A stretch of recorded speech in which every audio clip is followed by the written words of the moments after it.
Today's Asians carry some ancient African genes, but they got them from extinct Neanderthals. By Ann Gibbonsoft, 23, 2,017,605 p.m. When Neanderthals mated with modern humans, they shared more than an intimate moment and their own DNA. They also gave back thousands of ancient African gene variants that Eurasians had lost when their ancestors swept out of Africa in small bands, perhaps 60,000 to 80,000 years ago. Restored to their lineage, this diversity may have been a genetic gift to Eurasian ancestors as they spread around the world.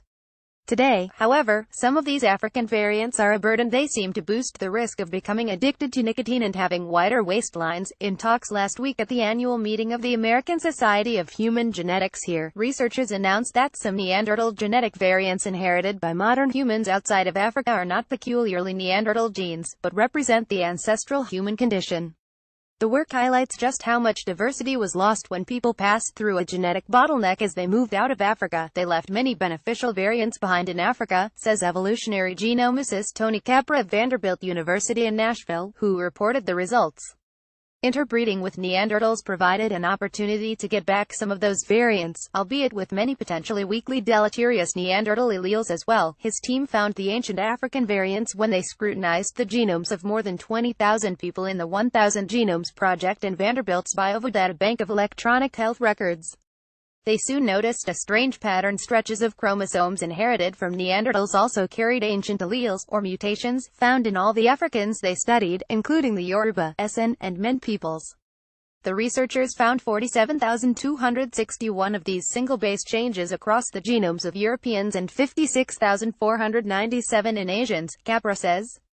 In Eurasians, these alleles are only found next to Neanderthal genes, suggesting all this DNA was inherited at the same time, when the ancestors of today's Eurasians mated with Neanderthals roughly 50,000 years ago.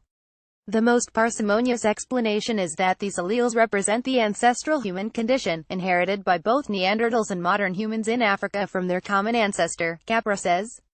When people migrated out of Africa, their small numbers resulted in a bottleneck, in which they lost many alleles that remained in larger populations in Africa. Later, the Neanderthals reintroduced these alleles, along with distinct Neanderthal genes, to the ancestors of Eurasians, Capra says. Some of these ancient alleles were beneficial, such as one that boosted immune responses. But today's humans might prefer to shed some of them. So far, Capra's team has found 3 functional variants which are associated with addiction to nicotine, a wider waistline, and skin pigmentation. That are very compelling. That Neanderthals bring back some of the lost ancestral variants of modern humans, said geneticist Mate Metspalu of the Estonian Biocenter in Tartu, who heard the talks. Other geneticists at the meeting zeroed in on archaic DNA deserts, where living humans have inherited no DNA from Neanderthals or other archaic humans. One of these regions includes the site of the FOXP2 language gene. This suggests that in our ancestors, natural selection flushed out the Neanderthal version of this gene.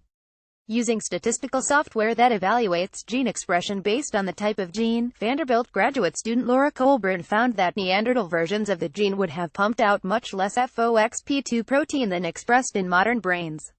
In living people, a rare mutation that causes members of a family to produce half the usual amount of FOXP2 protein also triggers severe speech defects, notes Simon Fisher, director of the Max Planck Institute for Psycholinguistics in Nijmegen, the Netherlands, who discovered the gene. Expression of FOXP2 may be key to language, Fisher says.